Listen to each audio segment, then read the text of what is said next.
혹시 이런 생각을 해본 적 있나요? 왜 어떤 사람들은 당신의 삶에 나타나 가장 취약한 부분을 뒤흔드는 걸까요?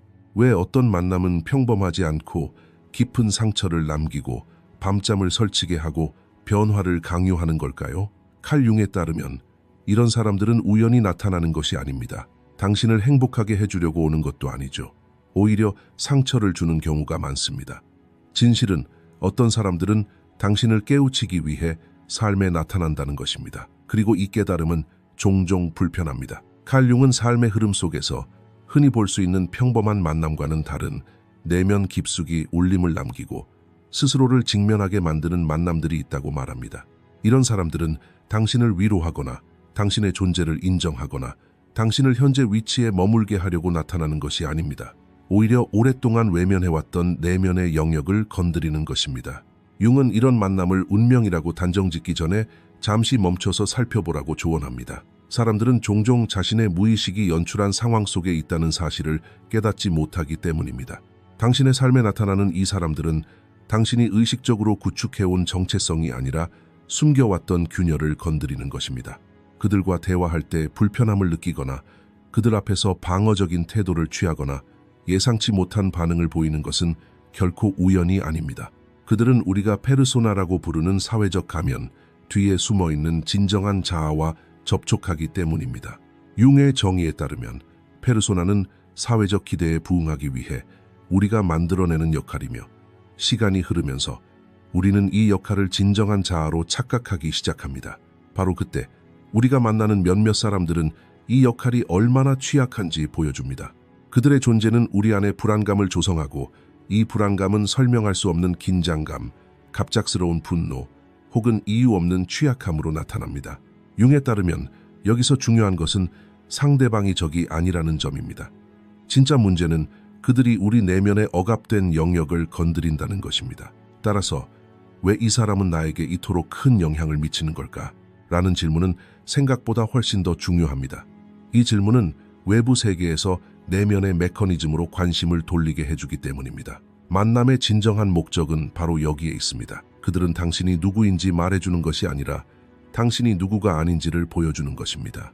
이러한 만남은 당신의 익숙한 반응, 자동적인 방어 기제, 그리고 오랫동안 간직해온 자기 인식의 틀을 뒤흔듭니다. 사람들은 자신이 알고 있는 정체성을 잃을까 두려워하기 때문에 이러한 충격은 종종 위협으로 받아들여집니다. 융은 인간의 가장 큰 저항은 미지의 것에 대한 것이 아니라 자신이 알고 있다고 믿는 것에 대한 것이라고 주장합니다. 바로 이 때문에 이러한 만남은 불안감을 조성합니다. 그들은 당신의 안락지대가 아니라 당신의 맹점을 겨냥합니다. 이 과정에서 사람들은 상대방을 전적으로 비난하거나 아니면 일어난 일을 재빨리 잊으려고 애씁니다. 하지만 융에 따르면 진정한 기회는 바로 이 지점에 있습니다.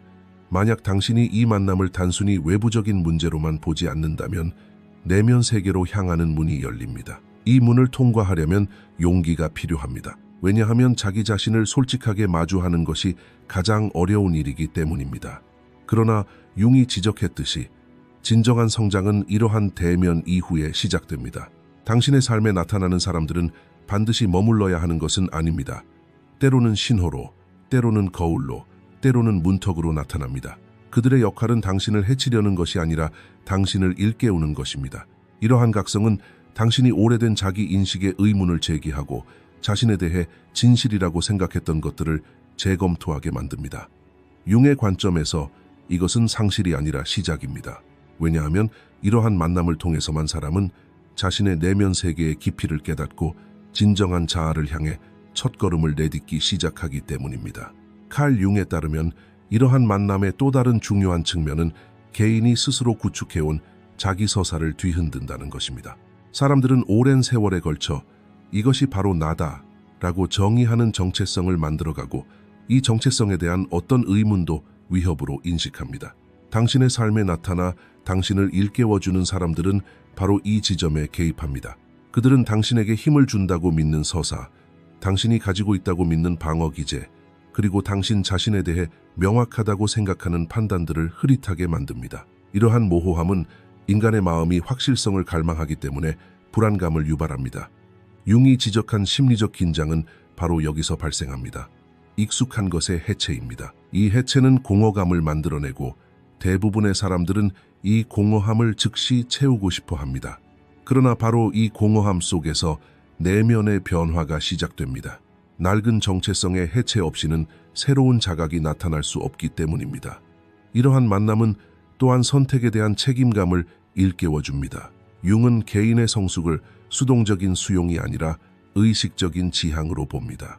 당신의 삶에 들어오는 사람들은 당신에게 무엇을 해야 할지 지시하지 않습니다. 그들은 당신을 어떤 문턱에 서게 합니다. 그 문턱에서 당신은 과거의 반응으로 돌아갈지 아니면 무슨 일이 일어나고 있는지 관찰하기로 선택할지 결정해야 합니다. 이 관찰의 순간이 바로 융이 말한 의식화 과정의 핵심입니다. 칼 융에 따르면 사람이 삶에서 가장 힘들어하는 부분은 자신의 그림자와 마주할 때입니다. 그림자는 나쁘거나 잘못되어서 숨겨진 자신의 일부가 아니라 받아들여지지 않거나 억압되거나 부적절하다고 여겨져 무의식 속으로 밀려 들어간 여러 측면들의 총합입니다. 분노, 질투, 취약성, 무가치함, 통제욕, 강렬한 사랑에 대한 갈망, 이 모든 것이 그림자 속에 존재할 수 있습니다. 이러한 측면들을 마주하는 것을 피할수록 사람들은 그것들을 무시하고 있다고 생각합니다. 하지만 융에 따르면 무시된 것은 사라지지 않고 단지 다른 곳에서 다른 형태로 다시 나타날 뿐입니다. 당신의 삶에 들어와 깊은 영향을 미치는 몇몇 사람들은 바로 이 지점에서 중요한 역할을 합니다. 그들은 당신이 의식적으로 인지하지 못했던 그림자 측면을 건드립니다. 따라서 당신은 그들에 대해 강렬한 감정을 느끼게 됩니다.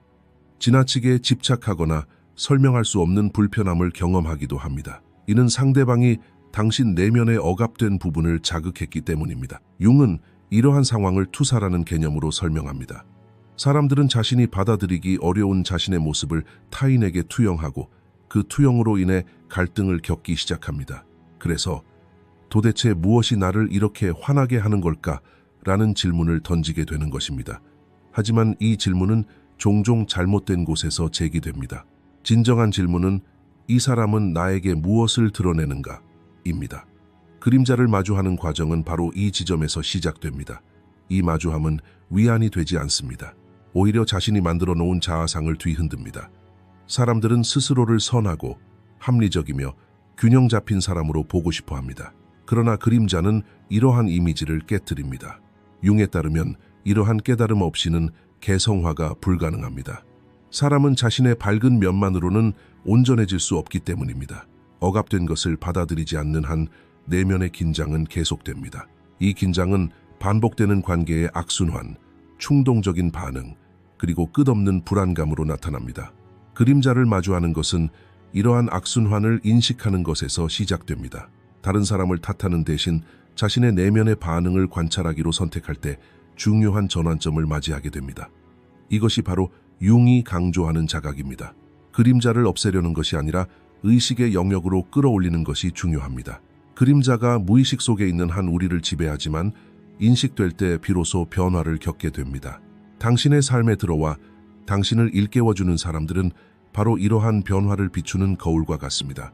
그들 덕분에 오랫동안 억눌러왔던 감정들이 드러나게 됩니다. 처음에는 이러한 드러남이 위협으로 느껴질 수 있습니다. 사람들은 자신이 어둡다고 생각하는 부분을 마주하고 싶어 하지 않기 때문입니다. 하지만 융에 따르면 진정한 어둠은 바로 이러한 부분을 부정하는 데에 있습니다. 그림자를 인정한다고 해서 개인이 약해지는 것은 아닙니다. 오히려 더욱 강한 자아를 형성하게 됩니다. 더 이상 억압과 회피에 에너지를 낭비하지 않기 때문입니다. 이 과정에서 상대방은 변하지 않더라도 자신의 내면 세계는 변화했다는 것을 깨닫게 됩니다. 반응 속도가 느려지고 자동적인 방어 기제가 풀리며 내면의 공간이 열립니다. 그림자를 마주하는 목적은 고통을 가중시키는 것이 아니라 자각을 얻는 것입니다. 융의 관점에서 이러한 자각은 개인을 타인의 행동에 얽매이는 것으로부터 해방시켜줍니다. 사람은 외부 세계의 사건이 아닌 자신의 내면 반응을 스스로 관리하기 시작합니다. 이것이 진정한 힘의 첫 번째 신호입니다. 그림자와 마주하는 사람은 더 이상 자신의 좋은 면만으로 자신을 규정하지 않고 자신의 온전함을 받아들입니다. 이러한 온전함은 삶에 나타나는 어려운 사람들의 진정한 의미를 드러냅니다. 그들은 위협이 아니라 내면 성장에 필요한 어렵지만 필수적인 단계입니다. 그림자와의 대면이 깊어질수록 사람은 진정한 어려움은 억압된 감정의 존재 자체가 아니라 그 감정을 둘러싼 이야기라는 것을 깨닫게 됩니다. 융에 따르면 사람들은 종종 도덕적 꼬리표로 그림자를 가리고 나는 저렇게 되어선 안 돼 라고 말하며 그림자로부터 거리를 둡니다. 이러한 거리두기는 내면의 분열을 초래합니다. 한편으로는 되고 싶은 자신의 모습이 있고 다른 한편으로는 받아들이기를 꺼리는 자신의 모습이 있습니다. 이 두 영역 사이의 긴장은 끊임없이 불안하게 만들고 내면의 평화를 불가능하게 합니다. 그림자와 의식적으로 접촉할 때 이러한 분열은 점차 해소됩니다. 사람은 자신에게 더욱 솔직해지고 이러한 솔직함은 외부 세계와의 관계를 변화시킵니다. 이제 그 사람은 타인이 아닌 자신의 내면적 역동성을 이해하는 데 집중하기 때문입니다. 융은 그림자가 단순히 어두운 면으로만 이루어진 것이 아니라고 특히 강조합니다. 억압된 것이 항상 부정적인 것만은 아닙니다. 때로는 힘이고 창의력이며 표현되지 않은 용기가 그림자 속에 남아있을 수도 있습니다. 당신의 삶에 나타나는 어떤 사람들은 이러한 숨겨진 잠재력을 일깨워줄 수 있습니다. 칼 융에 따르면 인류의 가장 깊은 착각 중 하나는 자신이 통제한다고 믿는 것이 사실은 자신을 통제하고 있다는 사실을 깨닫지 못하는 것입니다. 통제에 대한 환상은 일시적인 안정감을 제공합니다. 모든 것이 계획적이고 질서정연하며 관리 가능하다는 믿음은 위안이 됩니다. 그러나 융은 이러한 느낌이 종종 방어기제라고 주장합니다. 사람들은 불확실성에 직면하는 것을 피하기 위해 통제에 매달립니다. 관계, 감정, 미래, 심지어 타인의 반응까지 통제하려 했습니다. 당신의 삶에 나타나 당신을 일깨워주는 사람들은 바로 이러한 환상을 흔드는 존재들입니다. 그들은 당신이 예상하는 대로 행동하지 않고 당신이 기대하는 방향으로 나아가지 않으며 당신이 쌓아 올린 균형을 깨뜨립니다. 이러한 균형의 깨짐은 통제감이 위협받기 때문에 강렬한 불안감을 유발합니다. 융에 따르면 이러한 불안감은 외부적인 혼란보다는 내적 갈등의 신호에 가깝습니다. 사람들은 자신이 통제할 수 없는 모든 상황에서 무력감을 느낍니다. 따라서 더 많은 것을 억누르고 더 많은 것을 지시하려 하며 더 강하게 반응합니다. 하지만 통제력이 커질수록 긴장감도 커집니다. 융이 지적한 역설은 바로 여기서 드러납니다. 통제하려 할수록 내면 세계의 자유를 더욱 잃게 된다는 것입니다. 반응은 자동적으로 나타나고 행동은 고착화되며 개인은 자신의 내면 메커니즘에 갇히게 됩니다. 삶에 나타나는 도전적인 사람들은 이러한 메커니즘을 드러냅니다. 그들의 존재는 당신이 무엇을 통제하려 하는지 보여줍니다. 어쩌면 사랑에 대한 갈망일 수도 있고 옳고 그름을 주장하려는 욕망일 수도 있고 혹은 버림받는 것에 대한 두려움일 수도 있습니다. 융에 따르면 통제에 대한 환상은 종종 무의식적인 두려움을 감추는 데 사용됩니다. 사람은 자신이 모든 것을 통제할 수 있다고 생각할 때 안전함을 느끼지만 이 안전함은 매우 취약합니다. 삶은 너무나 광대하여 모든 것을 통제할 수 없기 때문입니다. 이러한 현실을 깨달았을 때 개인은 두 가지 길 중 하나를 선택합니다. 통제를 더욱 강화하거나 놓아주는 법을 배우는 것입니다. 융이 변혁이라고 부르는 과정은 두 번째 길에서 시작됩니다. 통제를 놓아준다는 것은 수동적인 항복이 아닙니다. 그것은 내면의 조정입니다. 모든 것에 개입하는 대신 관찰하기를 선택할 때 의식은 확장됩니다. 융에 따르면 반응하는 대신 잠시 멈출 수 있는 능력은 성숙함의 가장 분명한 지표 중 하나입니다. 반응은 종종 과거 경험의 자동적인 반복에 불과하기 때문입니다. 통제에 대한 환상이 무너질 때 개인은 깨닫게 됩니다. 힘은 사건을 관리하는 데 있는 것이 아니라 자신의 반응을 선택하는 데 있다는 것을 말입니다.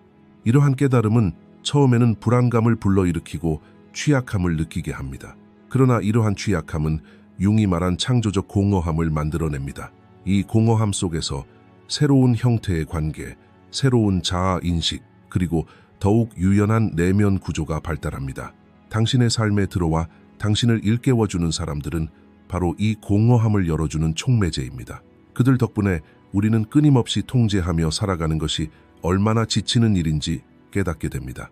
이러한 깨달음은 안도감을 주는 것이 아니라 오히려 명료함을 가져다 줍니다. 융에 따르면 명료함은 지혜에 앞섭니다. 멈출 수 있게 되면 내면의 혼돈을 명확하게 볼 수 있게 됩니다. 통제에 대한 환상이 무너지면서 모든 것에 책임을 질 필요가 없다는 것을 이해하게 됩니다. 특정한 과정들이 일어나고 특정한 만남들이 일어나며 이러한 것들이 사람을 변화시킵니다. 이러한 변화가 통제력 상실로 인식될 수도 있지만 실제로는 내면의 균형으로의 전환입니다. 융의 관점에서 이러한 균형은 외부 세계의 변동에 대한 회복력을 높여줍니다. 타인의 행동에 휘둘리지 않고 내면의 중심을 인식하고 그에 따라 행동하게 됩니다. 통제에 대한 환상이 무너지면 혼돈은 사라지고 더 깊은 자각의 장이 열립니다. 이 공간은 삶과의 더욱 의식적인 관계를 맺도록 해주며 진정한 자유를 향한 첫걸음이 바로 여기에 있습니다. 통제에 대한 환상이 무너지면서 사람은 오랫동안 내면에서 회피해왔던 진실, 즉 불확실성은 적이 아니라는 사실을 마주하게 됩니다.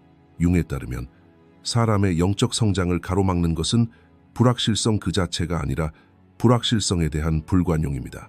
통제하려는 욕구는 이러한 불관용의 결과입니다.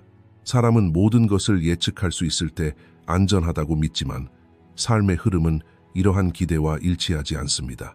삶에 나타나는 일부 사람들은 이러한 불일치를 드러냅니다. 그들은 당신의 계획을 뒤엎고 당신의 가정을 무효화하며 당신을 미지의 세계로 이끌어갑니다.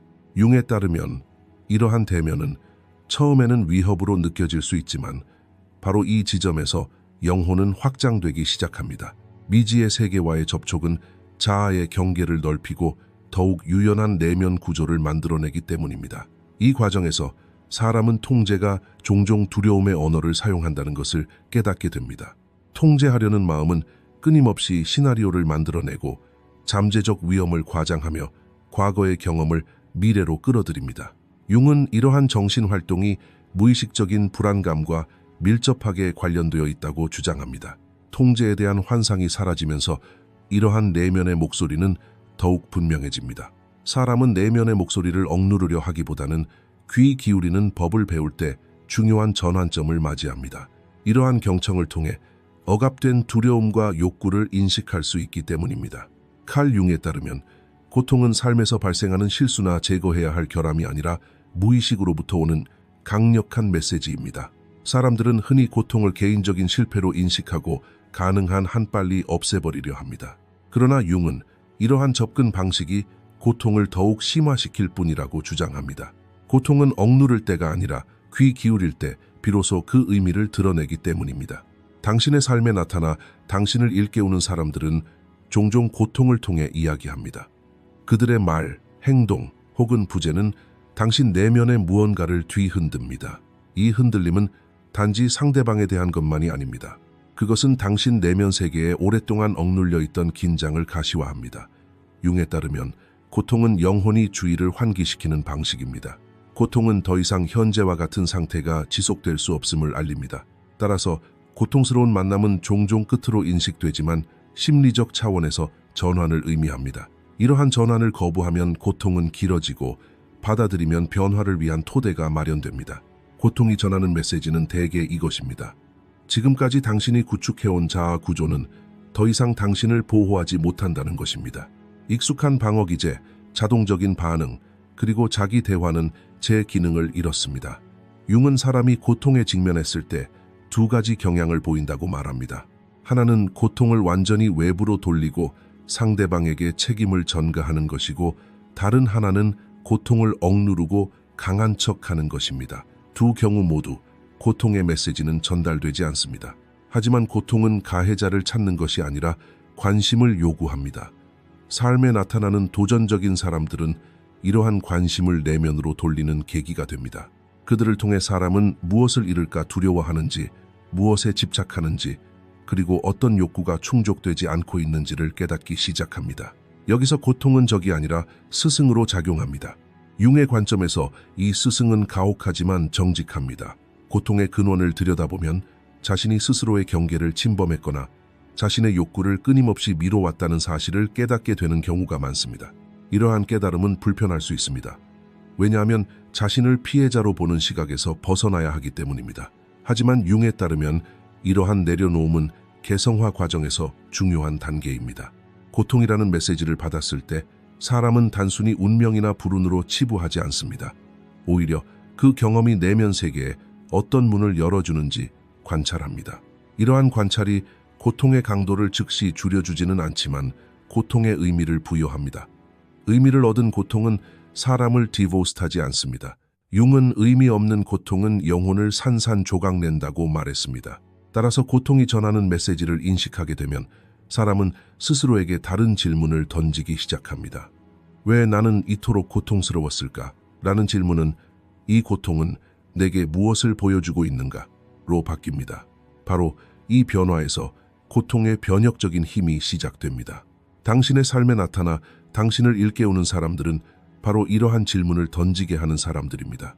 그들은 당신을 해치려는 것이 아니라 당신의 내면을 재정립하기 위해 나타납니다. 융의 관점에서 고통은 사람을 쇠약하게 만드는 것이 아니라 더 깊은 자아로 이끌어줍니다. 이 부름에 응답하는 사람은 고통을 장애물이 아니라 내면 성장의 일부로 보기 시작합니다. 그리하여 고통은 파괴적인 것이 아니라 의식을 고양시키는 경험으로 변모합니다. 융에 따르면 고통이 전하는 메시지가 더욱 깊어질수록 인간이 받아들이기 가장 어려운 사실 중 하나가 드러납니다. 바로 어떤 고통은 잘못을 저질렀기 때문이 아니라 올바른 방향으로 나아가기 시작하는 과정에서 겪는다는 것입니다. 인간의 영혼은 익숙한 것을 안전하다고 여기고 습관을 소중히 여깁니다. 따라서 내면의 변화가 시작되면 낡은 구조들이 해체되기 시작하고 이 해체 과정에서 고통이 발생합니다. 삶에 들어와 당신을 흔드는 사람들은 종종 이러한 해체의 촉매제가 됩니다. 그들은 더 이상 당신에게 도움이 되지 않는 유대, 신념, 기대들을 드러내 보여줍니다. 이때 고통은 상실이 아니라 전환의 신호입니다. 융의 관점에서 이 신호는 영혼이 더욱 성숙한 단계로 나아가고 있음을 나타냅니다. 사람들이 이 과정에서 저지르는 가장 큰 실수 중 하나는 고통을 재빨리 억누르려 한다는 것입니다. 주의를 다른 곳으로 돌리거나 즉시 새로운 의미를 부여하거나 일어난 일을 축소하려 애쓰는 것은 고통의 목소리를 잠재울 뿐 그 메시지 자체를 없애지는 못합니다. 융은 억압된 모든 내면의 경험은 다른 방식으로 되돌아온다고 말합니다. 고통 또한 이 법칙에 포함됩니다. 말하지 못한 고통은 신체적으로, 관계에서 또는 끊임없이 되풀이되는 내면의 불안으로 나타납니다. 따라서 융에 따르면 고통과 마주하는 것은 약함이 아니라 심리적 용기입니다. 사람이 고통 속에 머무를 수 있을 때 비로소 자신의 내면 세계의 깊이를 인식하기 시작합니다. 이러한 인식은 사람을 더욱 나약하게 만드는 것이 아니라 더욱 진실되게 만듭니다. 고통이 전하는 메시지는 종종 경계에 관한 것입니다. 융은 정신건강 문제의 상당 부분이 개인이 자신의 경계를 침범하는 데서 비롯된다고 말합니다. 끊임없이 베풀고 끊임없이 순응하고 끊임없이 자신의 욕구를 미루는 사람은 결국 고통으로 인해 멈춰서게 됩니다. 당신의 삶에 나타나는 도전적인 사람들은 이러한 멈추는 메커니즘의 일부와 같습니다. 그들은 당신을 해치는 것이 아니라 당신이 자신의 경계를 인식하도록 도와줌으로써 당신을 가르칩니다. 칼 융에 따르면 인간의 진정한 여정은 외부 세계가 아닌 내면 세계에서 시작되며 이 여정을 개성화라고 합니다. 개성화는 타인을 닮으려는 노력을 멈추고 자신의 내면의 진실과 마주하는 과정입니다. 이 과정은 갑작스러운 깨달음이 아니라 종종 복잡하고 힘들며 불안감을 유발합니다. 개성화는 개인이 오랫동안 자신에 대해 품어왔던 잘못된 생각들을 하나씩 해체해 나가는 과정을 요구하기 때문입니다. 당신의 삶에 나타나 당신을 일깨워주는 사람들은 이러한 해체의 가장 명확한 신호입니다. 그들 덕분에 당신이 페르소나라고 부르는 사회적 가면들은 그 기능을 잃게 됩니다. 강해 보이거나 순응하거나 인정받기 위해 연기했던 역할들은 더 이상 당신을 보호해주지 못합니다. 융에 따르면 이때 느끼는 불편함은 퇴행이 아니라 변화가 시작되었음을 알리는 신호입니다. 과거의 정체성을 잃어가면서 사람은 공허함을 느낍니다. 이 공허함은 익숙했던 자아 구조가 무너지고 있다는 두려움을 불러일으킵니다. 하지만 융은 이 공허함을 창조적인 공간으로 정의합니다. 새로운 것은 낡은 것이 해체될 때 비로소 나타날 수 있다. 개성화 과정은 바로 이 지점에서 심화된다. 사람은 타인의 기대에 따라 행동하는 것이 아니라 자신의 내면적 가치에 따라 행동하기 시작한다. 이것은 이기적인 단절이 아니라 더욱 진정성 있는 연결 방식이다. 사람이 자신과 연결될수록 타인과의 관계 또한 변화한다. 타인의 인정을 덜 갈구하고 명확한 경계를 설정하며 더욱 의식적인 선택을 하게 된다. 융에 따르면 변혁은 극적인 권력 과시가 아니라 조용한 내면의 재조직을 통해 이루어진다. 이 과정에서 사람은 힘이 통제하거나 저항하는 데 있는 것이 아니라 자신의 내면적 갈등을 인식하는 데 있음을 깨닫는다. 개성화는 그림자, 고통, 불확실성과의 관계를 재구성하는 것이다. 억압된 감정은 더 이상 적이 아니라 길잡이가 된다. 사람은 내면의 모순을 받아들일 때 더욱 온전한 자아를 형성하게 된다. 이것이 융이 말하는 통합이다. 빛과 어둠 사이의 균형이 이루어지며 이 균형은 사람을 더욱 유연하고 회복력 있게 만든다. 삶에 들어와 당신을 흔드는 사람들은 이러한 회복력을 키우는데 중요한 역할을 합니다. 그들은 당신이 어떤 부분에서 자신을 버렸는지, 어떤 지점에서 자신의 진실에서 벗어났는지 보여줍니다. 이러한 깨달음은 처음에는 죄책감이나 후회를 불러일으킬 수 있습니다. 하지만 융에 따르면 이러한 감정은 일시적인 것이며 진정으로 영구적인 것은 얻어진 의식입니다. 변화는 과거를 지우는 것이 아니라 새로운 관점으로 과거를 이해하는 것입니다. 개인은 더 이상 자신의 경험을 개인적인 비극이 아니라 영적 성장의 일부로 바라봅니다. 이러한 관점은 개인을 희생자 역할에서 벗어나게 합니다. 개별화된 사람은 삶이 자신에게 무엇을 했는지가 아니라 삶을 통해 무엇을 했는지에 관심을 갖습니다. 이 시점에서 내면의 자유가 나타납니다. 개인은 더 이상 모든 사람에게 이해받을 필요가 없다는 것을 깨닫습니다. 융에 따르면 이러한 깨달음은 성숙의 조용한 신호입니다. 변화가 완료되면 개인은 더 이상 타인보다 우월하게 행동하지 않고 자신과 화해합니다. 이 화해는 외부 세계에서 모든 일이 잘 풀린다는 것을 의미하지는 않습니다. 그러나 내면 세계의 견고한 중심이 형성됩니다. 이 중심 덕분에 사람은 자신의 삶에 들어오는 사람들의 일시적인 역할을 인식하고 그들에게 부여했던 의미를 재구성합니다. 개성화와 변혁은 사람을 고립시키는 것이 아니라 더욱 진정한 관계를 맺을 수 있는 단계로 이끌어줍니다. 융의 관점에서 이 과정은 사람이 자기 자신과 맺는 가장 솔직한 합의입니다. 이 합의가 이루어지면 삶은 더 이상 과거에 일어난 사건들에만 국한되지 않고 의식적인 여정이 됩니다. 개성화 과정이 진행됨에 따라 사람은 자신의 삶을 외부적인 관점에서 바라볼 수 있는 능력을 얻게 됩니다. 융에 따르면 이러한 능력은 내면의 거리감이 형성됨으로써 가능해집니다. 개인은 더 이상 모든 감정에 휘둘리지 않고 모든 생각을 절대적인 진실로 받아들이지 않습니다. 이 거리감은 감정적인 냉담함이 아니라 의식적인 연결의 형태입니다. 사람은 자신의 감정을 부정하지 않지만 그 감정이 곧 자신의 본질이 아니라는 것을 깨닫습니다. 이러한 자각은 변혁의 가장 조용하지만 가장 강력한 단계 중 하나입니다. 사람이 자신의 내면 세계에서 일어나는 일을 관찰할 수 있게 되면 자동적인 반응은 의식적인 선택으로 대체됩니다. 융에 따르면 바로 이 시점에서 자아는 비로소 진정한 형태를 갖추기 시작합니다. 관계 또한 이 단계에서 새로운 형태를 띠게 됩니다. 개인은 더 이상 타인의 인정을 통해 존재하려 애쓰지 않습니다. 사랑받기 위해 자신을 포기하지도 않고 받아들여지기 위해 자신의 한계를 넘어서려 하지도 않습니다. 겉으로 보기에는 이러한 변화가 자신과 타인 사이에 거리를 두는 것처럼 보일 수 있습니다. 그러나 융은 이러한 거리를 건강한 분리라고 정의합니다. 개인이 자신과 연결될수록 타인과의 관계는 더욱 단순하고 진솔해집니다. 관계는 더 이상 필요에 의해 생겨나는 것이 아니라 선택에 의해 생겨나는 것입니다. 칼 융에 따르면 지혜는 시끄럽지 않습니다. 스스로를 증명하려 애쓰지도 않고 드러나려 하지도 않습니다. 조용한 지혜는 내면 세계로의 긴 여정 끝에 길러지며 겉으로는 거의 감지할 수 없습니다. 이러한 지혜는 삶 속의 사람들이 누구인지 따지는 것이 아니라 그들이 내 안에서 어떤 감정을 불러일으키는지 이해하는 것입니다. 어느 순간 모든 만남이 해답을 가져다 주는 것은 아니라는 사실을 깨닫게 됩니다. 어떤 만남은 단지 올바른 질문만을 남길 뿐입니다. 바로 이 지점에서 융은 성숙을 정의합니다. 성숙해진 사람은 더 이상 자신의 경험을 서둘러 이해하려 하거나 통제하려 하지 않습니다. 침묵을 지키고 기다리고 관찰하는 것을 선택합니다. 이 침묵은 도피가 아니라 내면의 안정을 찾는 상태입니다. 사람이 자신의 중심에 안착하면 외부 세계의 변동이 더 이상 예전처럼 자신을 흔들지 않습니다. 물론 어려운 사람들이 삶에 나타나고 실망스러운 일들이 일어나고 불확실성이 존재하지만 더 이상 자아를 무너뜨리지는 않습니다.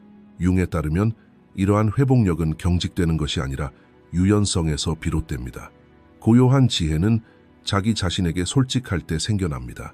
자신의 감정을 부정하지 않고 감정에 얽매이지 않고 살아가는 것이 바로 이 고요한 지혜에서 비롯됩니다. 모든 것에 반응할 필요가 없다는 것을 깨닫게 되는 것입니다. 어떤 말은 듣지만 대답하지 않고 어떤 행동은 보지만 내면화하지 않습니다. 삶과 싸움을 멈출 때 비로소 삶을 이해하기 시작합니다. 이러한 이해는 거창한 선언이 아니라 작은 선택들을 통해 드러납니다. 언제 말하고 언제 침묵해야 하는지, 무엇을 가져가고 무엇을 버릴지 선택하는 것, 바로 이러한 지혜가 생겨납니다.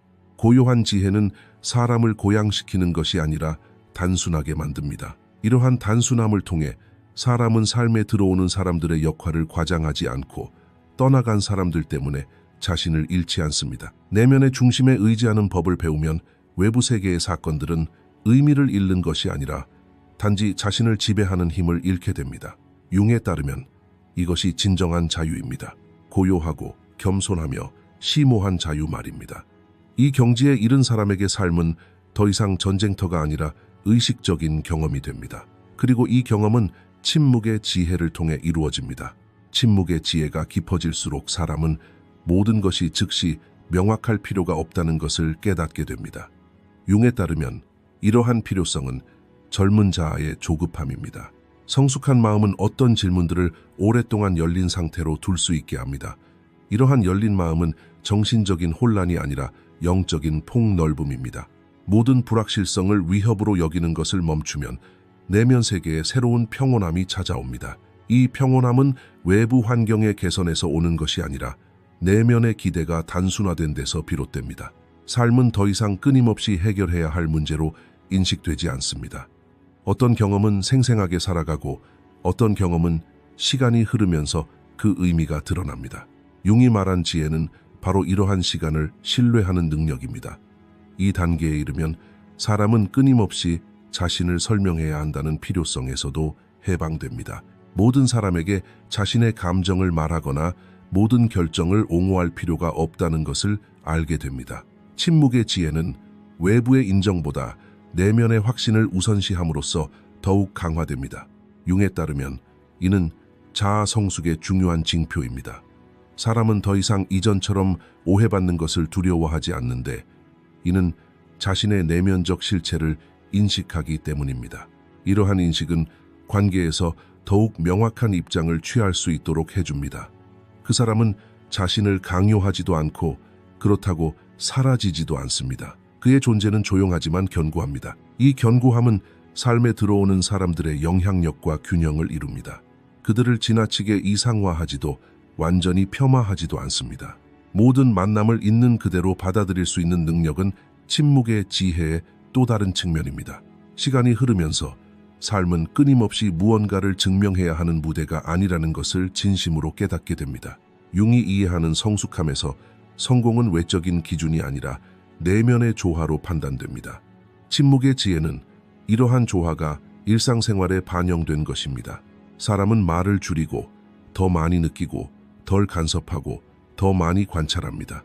이러한 상태는 수동성이 아니라 의식적인 단순함입니다. 사람들은 오고 가며 흔적을 남깁니다. 하지만 이러한 흔적들은 더 이상 그 사람을 방해하지 않습니다. 각각의 경험은 내면 여정의 자연스러운 일부로 자리 잡습니다. 융에 따르면 이러한 경지에 도달한 사람은 삶을 통제하려 하지 않고 삶과 조화를 이룹니다. 이러한 조화에서 침묵의 지혜가 탄생하며 외부 세계의 혼돈 속에서도 중심을 잃지 않도록 도와줍니다.